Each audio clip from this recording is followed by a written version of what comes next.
Cashcolorcannabis, high level of conversation, sponsored by the Georgia Hemp Company. Got my guest in the building, Tuki Carter. Tuki, what's good with you, man? Chilling, man. Bro, just left work. But hey, well, I appreciate you coming through, man. You were supposed to be here for our 1 year anniversary. And yeah. I remember us running into the time crunch and all that, and I was like, shit, I literally had Tuki in here, and you was on the bucket list of people I wanted to interview that first season. So I'm glad I got you here now, finally. Yeah, man. yeah. It's my bad. My brain probably was like, nah, you good, man. You good. I think too much. It was dope though that night, man. I wish you could have partaken, but we got you here finally, man. So let's get to the nuts and bolts of everything. Who is Tuki Carter in a nutshell for those who don't know who you are? For those who don't know me, I just do everything in a nutshell. I just do everything. Yeah. Yeah. I paint, draw, tattoo, rap, design, do clothes, anything that I can get my hands on to make some money without doing nothing illegal. That's crazy. You know, we had just mentioned Nipsey a second ago because you just passed us these pens that you the art that you created, that you made pens out of. And I heard of you through a good friend of mine, my girl Mikey. And Mikey used to talk about you and Nipsey all the time. She'd be like, yo, you need to meet Tuki, you need to hear Nipsey. You need to meet Tuki, you need to hear Nipsey. So eventually I did hear Nipsey, and I'm finally meeting Tuki, man. It's so dope to finally, you know what I'm saying, kind of click up with you. So I want to get a little bit more background info on the man Tuki Carter. I know you were a California native. Yeah, from Carson. From Carson. That's what's up, man. What's it like growing up in Cali? It was dangerous fun. For real. I mean, the era I grew up, it was like gangbanging was like top choice at the time. So I had a lot of great times, but then I had a lot of times that was scary. So even when partying, you know, even my graduation party, it was tight. We went to a graduation party. It was in the neighborhood. It was all good. Some nigga got through in the pool, and that turned into some fighting. So they was fighting on the exit and the entry. So you couldn't get there because niggas was going crazy. You was stuck. Yeah, so everybody was just hopping out the backyard, hopping onto the roof, hopping off the roof, down. They start shooting. That didn't stop nothing. We went straight to the next party. You know what I'm saying? We weren't thinking about nothing. If somebody got hit, as long as we was all good, we all got away. Next spot. Next spot, man. They shot the next spot up. But, you know.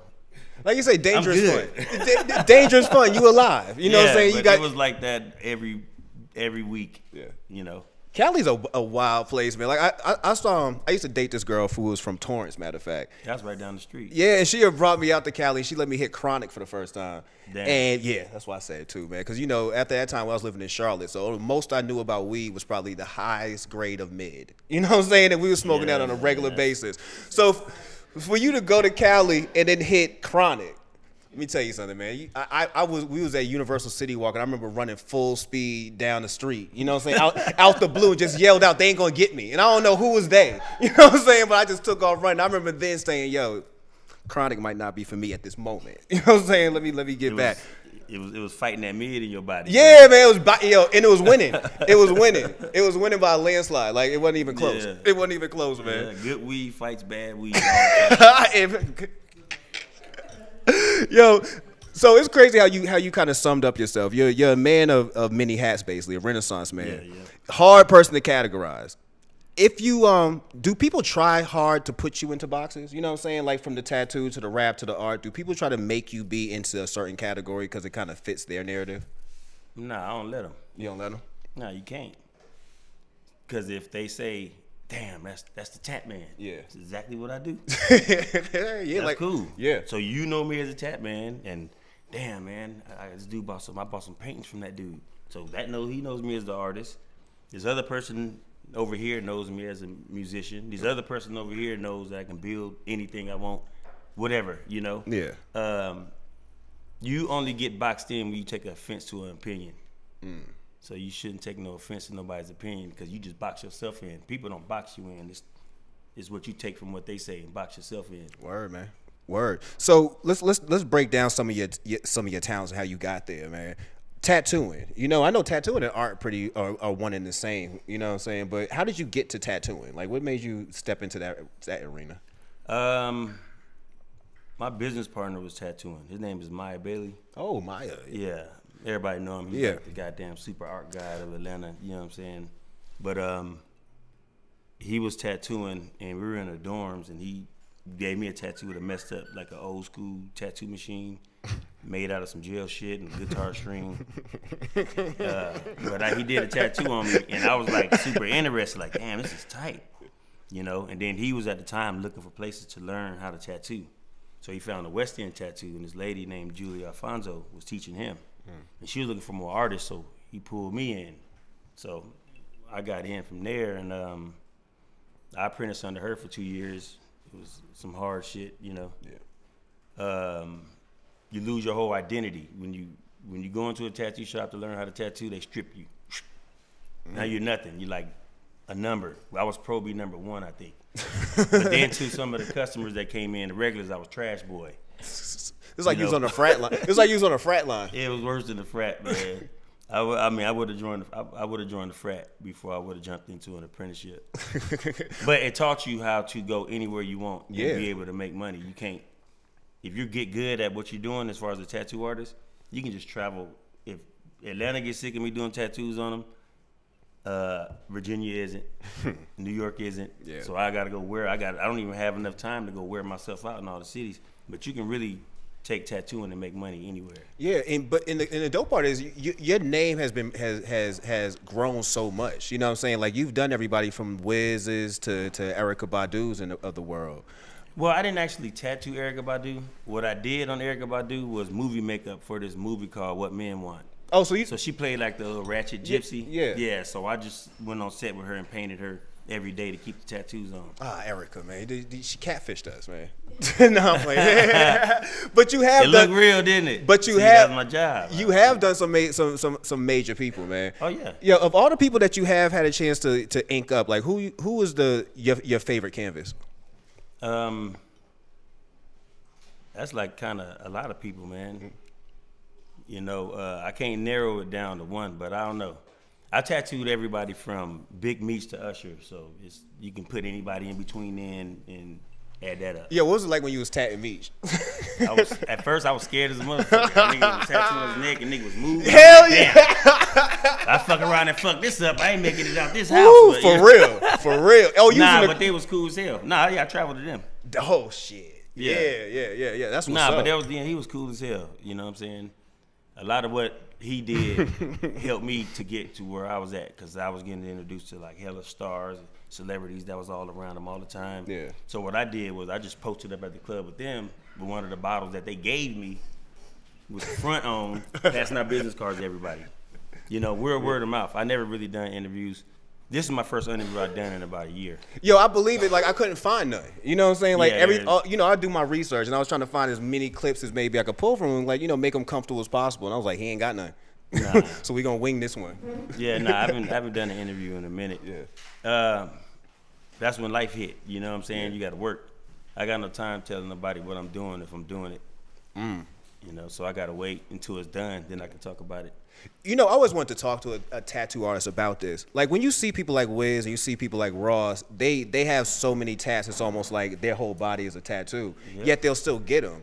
How hard is it to tattoo somebody like that who's basically covered up? Like to even find a spot to go to? With Rick Ross, he just goddamn, I show up at his house and just tattoo on shit that I already tattooed.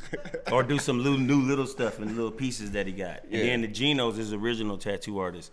Gino did a lot of his work. Okay. So Rick Ross also was one of the people that he introduced me to Wiz.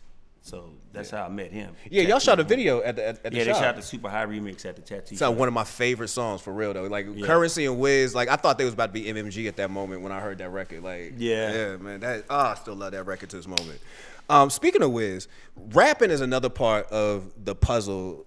Another piece of the puzzle who Tuki Carter is. What got you into rhyming in the first place? Like, what made you feel like rhyme was going to be something that was going to start being part of you? Since I first heard it, I don't know. I always like rapping. Yeah, I've been rapping forever. I just never really like put balls to the wall on it. Like, I ain't really put like my in it. Yeah, because I do so much, and you can survive off music, but you got to survive off music if you put them hours in. You got to put all those hours into that music. You don't have time to do a lot of other stuff. You got to put it. So when you doing all the stuff, like when you multitasking, I multitask a lot. I have to put 100 into that. I can't do this and that at the same time. Yeah. But I will get all those done within a week. You see what I'm saying? Yeah. But I have to do that every day. But I have to keep doing everything one at a time every day. So with music, I have to be able to not tattoo, not design, not paint. Just do the music. Period. Yeah. And when I first got signed to Wiz, I was like, fuck it. I'm not doing shit. I just quit. I gave up all my shit. Artwork, furniture, gave it all for free, gave it away, and went to LA. It was like, fuck it, I'm about to go just do it. Word. So I moved in with him, and I was just doing hella music. Then he had another crib, he was on the crib, he had studios in there. So I was able to run on that. Then I got back here, and we opened up other businesses, and it slowed me down, you know. So I couldn't jump right into the music like I want to. Yeah. But it's not like, you know, Chico's been on the show twice. Yeah, you know what I'm saying? That's my guy, man. Chico. I told him you and him need to go ahead and just drop a collab album at this point. You know what I'm saying? Yeah. We got hella songs together though. We just randomly got stuff. Yeah, he told me. He said y'all got that work. But I say that to say it's not like you're a novice when it comes to the rhyme. You know what I'm saying? Like when you hear the boy spit, he can spit. You know what I'm saying? So it's clearly a talent of yours. You know what I'm saying? So. Do you have any artists, I guess, who inspired you when it does come to the rap? Like people you listen to and you like, I want to kind of pattern my shit like that? Everybody. I like everybody, man. It's different, you know what I'm saying? I ain't really got no hate on nothing, but I really take a piece of everybody's music. You can like something in the music. You know? You may like the way this dude ad-libs. You may like his flow pattern. You may like his message. You may like the way this nigga overall raps. You can take all the pieces of that and make a style, you know? But I've been listening to everything. I listen to everything from De La Soul to Lil Key. You know what I'm saying? Yeah. You got to keep in that lane, though. Yeah, you got to keep. You have to. Because if you don't keep down to what these youngins got going on, it's going to be hard for you to make music that's going to be able to communicate to people that you know that know it and people that you don't know that don't know it at all. Factuals, man. So how did you connect with well, I know you said Ross was basically the person who introduced you, but when did you get to the part where Taylor Gang and Tuki Carter became a thing? I was in this group called Hollywood, and Wiz took us on the Wake and Bacon tour. Shout out. Yeah. And then, you know, we kind of like, you know, both of us is born in September Virgos. We both oddly born in North Dakota on a military base in Minot. We were born on the same military base. Yeah, his mother was in the Air Force and my father was in the Air Force. So we was damn near already connected before we even met. You know what I'm saying? Man. So we just been, you know, real cool ever since. That's what's up. So Taylor Gang is the label. You know what I mean? Like, how do you feel being around, you know, the Wizzes and the Chevy Woods and the Burners of the world when it comes to, well, shit, not just even the rhyme at this point. We talking about the weed. It's two things. Yeah. It lets you know how high you ain't. Yeah. It lets you know how dope you ain't. You around all these niggas going crazy. You know what I'm saying? You're like, damn. You know, it puts a lot of pressure on you, but it's good pressure. Yeah. You know what I'm saying? To be able to make music with them or make music alongside them and still be around. You know what I'm saying? A lot of people kind of fall by the wayside. I'm just not allowing that. Yeah. It's also dope that you've been able to see Wiz kind of grow to where he is. Like, I remember that So High video. We still talking about, like, nappy hair, nappy afro Wiz. You know what I'm saying? Now we looking at Wiz, the businessman, Wiz taking care of multiple things. Yeah, the dad, all that shit, man. What's it like seeing that growth in your friend and label mate and label head? Like, what's it like seeing that growth from him? Oh, man, it's amazing, of course. I mean, I watched him go from having this amount of bread to just like, you know, to no rules Wiz. He really don't, for real, Wiz don't follow no rules. That motherfucker does what the fuck he want. Yo, Wiz is close to getting ninja money like Jay-Z, I feel. Oh, he's good. Yeah. But I just like that when you work yourself to be able to not set no rules and no boundaries around you. Yeah. If he feel like smoking, no matter where we at, we gonna smoke. Period. Like who gonna tell Wiz to stop? Like for real. Listen, we was in Sweden. We was in Switzerland. Yeah, there was a show. And I was doing some tattoos on some people from Sweden in there because, you know, while I was on tour, I was at get the hustle. You better might as well get the bread, man. Appointments everywhere. Yeah. So I'm tattooing, and Wiz is like, yo, feel like smoking? I'm like, damn, hell yeah, fuck it. So I told my customer, hold on 1 second. And we went and got on the bus. and got raided. So it was like hella language barrier difference. I'm not understanding. People flushing weed, and the nigga run up on you and say, "You flush weed? Do you flush weed? That's your job?" I'm like, "Yeah." But basically, they just took us down, find us, and take a picture with us and let us go. But then, you know, alerted other countries. So when we got there, they was on our head. But you know, they alerted other countries like Wiz Khalifa. Yeah, he coming through. They're gonna have a weed on them. Yeah, they're gonna smoke. But like I said, what he earned for himself made it to where he can get away with that. Yeah. A regular Joe go over there and try that shit. Oh, man, please. You want an episode of Locked Up Abroad. And, I swear to God, what I don't ever want to be is locked up abroad. Like, you ever watch them shits? You ain't, I ain't going to get Jesse Jackson to come get your ass out of jail. Shit, I'll call Trump at that point. Like, bro, I know I said fuck you plenty of times. Can you come get a player, man? I don't speak Swiss. Can you come get me the fuck out of Switzerland, man? That's funny. All right, so Flower and Plains was your last project. Like, I remember I was on your IG on your head about that. Like, I remember sitting there like, yo, okay, you can't tease it no more, bro. I'm ready to hear some bars, man. Yeah. And you finally did. It was a dope project, man. I appreciate it. Speak to us about that, man. Break down, like, you know, saying the work that went into that project. Because I know, again, just how you speak about how you do things, you're very methodical with life. Like, what was the plan and the process behind Flowers and Plains? Well, the plan and the process behind that was actually trying to put together a cohesive project. And before I was putting together these mixtapes, and you know what I'm saying, you can just put songs together, pow. Yeah, put them out. Put it out. But then for this, I was recording. I mean, I recorded in studios in L.A. I recorded here in Atlanta. They sent me to Pittsburgh. I was in Pittsburgh for a week, you know, messing with other producers, recording and catching vibes. Really what it was is to make that project, I had to go out and experience everything. Everything that I experienced from that summer and going into that fall and winter, that's what I put on the project. So that project is like kind of a season change type deal. Okay. But I started it in the summer. And we was out, we was going out, we was hitting clubs, we was going to festivals, for real, doing a lot of stuff so you can actually have something to talk about because you're doing it. You live in rapper life for real. Yeah, real rapper life. And then you get back to Atlanta and it's like, nigga, you got to go to work. Dream over, tape out. Got shit to do. Got shit to do. So that's what's up though, man. But what was it like as far as the reception for the project? I mean, I think it was cool. Yeah. I think I could have rolled it out differently. Of course, that's me being critical of myself, but it could have been rolled out differently, and it probably would have had a better impact. Yeah. But that's why you make new music and you do new rollouts and you get new and better impacts, and you just have to keep it going. Yeah. And speaking of new music, Airspace. Yeah. Airspace, man. Let's get into that, man. Because again, Tuki will tease you with music for months. You know what I'm saying? Like, he'll give you a title, give you another title, give you some artwork, but I'm like, give me the full set. What's Airspace? Like, what is this about to be? It's all about weed. Flowers and planes, flowers, buds, paper planes. That's weed. Yeah. Airspace. What happens when you get high? You know. And now I need my own high zone, so I need airspace control to control me, so I can be up there high by my damn self. Oh, brother, I feel that. Like, that's a goal. Yeah, that's a real life goal. What that music is gonna basically be about. Okay. I'm not jumping out my lane. I ain't trying to be the most lyrical. I ain't trying to make no hits. I ain't trying to go bang up no radio station, hit no strip clubs, play no music. I'm just trying to make some shit that people that fuck with me fuck with. Yeah. Well, you doing a great job at that, man. So I know Airspace is probably still in its infancy. Like, do you know any? Have you laid down any tracks? Oh, it's done. Yeah, okay, so what can we get from it, man? Like, who's on the tracks with you? Like, who did the production? It's multi-producers. Okay. Track list, I can't put that out. I got the features, you know. I got it. Put it this way, it's only 4 features. Is Chico on it? Can we get Chico 10 records. Chico's on it. Okay. He's on it, and that's a bonus track. That's what's up, man. Yeah. That's what's up. Chico, one of my favorite rappers, for real.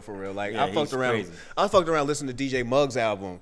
And I'm hearing a song, and I'm like, yo, that sound like Chico. Let me DM this nigga right now. This is you right here, bro. Yeah. You know that's me. You know that's me. Chico coming up. Chico, and that's the kind of rap I want to start hearing more of, man. Like, I feel like we got so in tune with hearing the trap shit got so big, and over time, even before trap, it was just like we got caught in so many lanes where people started doing the easy thing, and you started hearing a lot of repetitive shit. We got away from people doing actual creative shit. Like when I told Chico, I love Lonely. Like that record, the video, all that. Like that was like a throwback to what I call like music. You know what I'm saying? Like, and when I heard this album, I heard y'all together. I said, yeah, y'all make music. You know what I'm saying? Like good shit, dog. So Airspace, that's what good shit. That's what Airspace is. It's all hip hop. It's not. I don't have no song to try to make no radio cut on there. It's I got some crazy production, but it's hip hop. Okay. Yeah, and I'm more comfortable in that field. Even though like my label mates is crazy, they going crazy. Ty Dolla $ign on everything you can think of. And then you blink your eyes, he's on that song too. Yeah, he is. You know what I'm saying? Yeah. I would love to do that, but I need to please this first. Yeah. Then. And also, if you did all that, we're not seeing Tuki art. We're not seeing Tuki tattooing because Tuki got to do shit one at a time. You know what I'm saying? So if we saw that, we probably no. But the one at a time is just the time that I'm doing it. You know, I can wake up tomorrow and I have a whole different agenda. I may have to knock out a painting or two. Yeah. I'm doing that, and I'm doing music. But what I did do is I stopped going to the studio, and I built the studio in my house. So Smart. I just shoot an engineer over there, and it sounds exactly the same. So now I have to go to the studio and be around a bunch of rappers when I don't have to be around a bunch of rappers. Smart, man. Let's talk about the weed, man. What was the first time you consumed cannabis? I was about 13. Word. Yeah. This is we went out and bought it ourselves. We rode our bike to Compton and we bought some from the grandpa. Yeah, old ass man, didn't discriminate nothing. You had that bread, you got that weed. That's what's up, man. Yeah. Why this should be a movie? Like I feel like this should be one of them black coming of age movies where like how we gonna do this shit? We gonna go get this weed. Next thing you know, we trapped in Compton. We used to ride our bikes everywhere. We rode our bike to Compton to get the weed. We rode our bike all the way down to Long Beach to smoke it on the beach. So you had to get to a little area because you kids, so you got to go hide. Bro, you doing trips. It didn't matter. You was young. That's what's up, man. So you've been smoking for a while now. Man, my whole life that I can remember. When I first started smoking weed, I ain't stopped. You know how people take a break? Yeah. So you ain't passing no drug test right now. Hell no. I was on probation. The first day I went in high. My probation officer used to call me Space Cadet. She was like, "Don't make me piss you." I'd be like, "Man, I'm good." Bro, that's the hardest. I was on probation. You got to do that. You don't change your MO. When you come in all bright, they gonna watch you. Like, okay, he's up to some shit. I came in high. I was like, "What's up?" Shit, I was on probation. That was the scariest 6 months of my fucking life because I was like, "Please don't ever piss test me because I don't want to go to jail." Well, the first time they piss test you, you just get a warning. You just got to clean up from there. Well, see, I ain't trying to learn that lesson. Like, I just don't want you to do the shit. You know what I mean? I'ma still smoke. I just don't want you to test I'm not me. really no criminal or nothing, but I've been arrested hella times for possession. I mean, that's like the motherfucking low-hanging fruit. That's why they're having so many issues as far as trying to pass laws. Like, that's low-hanging fruit. Like, nigga, if they can arrest you for possession and keep doing that shit. You know how people see the police and be like, oh, shit. Yeah. They already saw you smoking. Yeah. I'm going to get extra high because I know I'm being in jail for 24 hours. So I'm like, you know what? Let me just go ahead on and finish this off in his face, Yo, Tuki might have the key to life, dog. Like, so far I heard you break down how to actually do work and be in multitask. You just gave us the key to going to jail. Don't go to jail. Yeah, don't go to jail. But if you do and got a joint, go ahead. If you do, man. Why you gonna throw down? You threw your high down and you blew your high. The cop blew your high. You threw your high down. Yeah, Now we stuck, man. Yeah, balance it up. Just smoke it. It's just weed. What are some of your favorite strains? I like OGs. Yo, bro. So, yeah, that's the best weed. Yeah. I like all the exotics that have been popping out. That's good weed. That's good conversation weed. You want to go, you want to talk to people, pass that shit around. It's fruity. You can tell them this is the fruitiest shit. This shit is called Fruity Pebbles. For instance, Flintstone gave this to me. Like, you can do that. It's like wine connoisseurs, man. Yeah. Like, you sit around with people like who are good with wine. They the same thing with them exotics, baby. Yeah. They talk about the taste, the terps in them. You got terps in it. Yeah. You got this much CBD the amount of terpenes in this shit. I'm like, nigga, just give me. I just some OG. From a trusted individual. Yeah. I'm already hyper in nature, so it balances me out. Yeah. If I'm not smoking weed, I'd probably be jumping off some shit. That's what's up. Did you learn that about yourself when you started smoking, that you being hyper, that the weed kind of levels you out? Yeah. Okay. Yeah. I learned that when I was young. That's what's up, man. Do we see you getting into the business? Like, are you gonna add Ganjapreneur to the many titles you got? I mean, we have a building or so that just in case they legalize it, we'll have something. Okay. Yeah. But you know, if you want to, you get a tobacco license and have a head shop and keep that shop going. Hey, shout out to my cousin Touche in Boston, Planet Gracie, Roxbury. Go check that out. Yeah, you have a head shop, and your head shop can turn into a weed dispensary. Factuals, man. Especially if you're in a place that could be legal. Shout out to my cousin again, Planet Gracie, Roxbury. Go down there and shop down there, man. So what we gonna see next from Tuki, man? Like, I mean, I know we got the album coming out, but like, what we gonna see overall? We got the art projects. I know you big on tattooing. Like, what can we expect from you over the next year? I'm gonna be the first nigga to skip from here to LA. Bro, we gonna talk about that skipping shit too, though. Yeah, man, because your skip skills is for real. You know what I'm saying? It's just a happy place, man. It make people laugh. You know what I'm saying? People really trip when I put out them little skip videos. Bro, if you really do the Forrest Gump and just skip from here to California, though, you're legend. No, I plan on doing it on tour. I'm planning on just like when we're going in, like I'm skipping from state to state until I'm done. BMW, not me. For those who don't know, we try to make sure nobody get towed. No, somebody's BMW.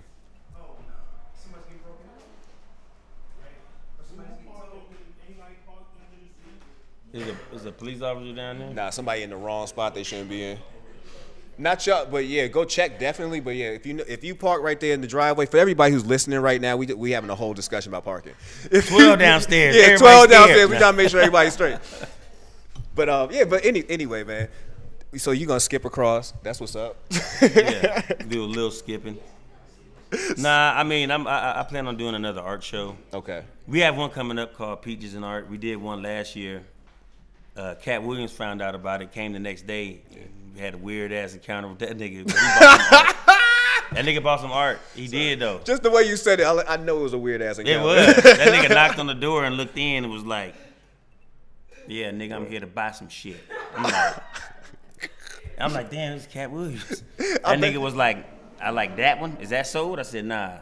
He said, "I like that motherfucker. Is that sold?" I was like, "Nah." He said, "What else you working on?" I went up and showed him that a finished piece that I just had still taped up, but it wasn't framed or nothing. Yeah. He's like, "And I want that one." I said, "Well, I got to get it framed." He said, "Your frame down there is cool, but my frame is way better than yours." Word. I bet he got an alligator in his Yo, house. the nigga pulled out one of them bank bags, man, and just threw the money down. He didn't even count it. Katt Williams. He hit this shit up and said that should be enough. He walked out. What kind of TV life Katt Williams live? That nigga for real. Random. That nigga random pulled up. Yo, Katt Williams. So now we gotta get Katt Williams on the show. Man, get that man down here. Now we have to get Katt Williams and have him explain that whole entire story. of that nigga said, "I come in here to buy some shit." Then dropped the bag on you and said, "Bye, nigga." Threw the money down. Walked out. He said, "That should be enough."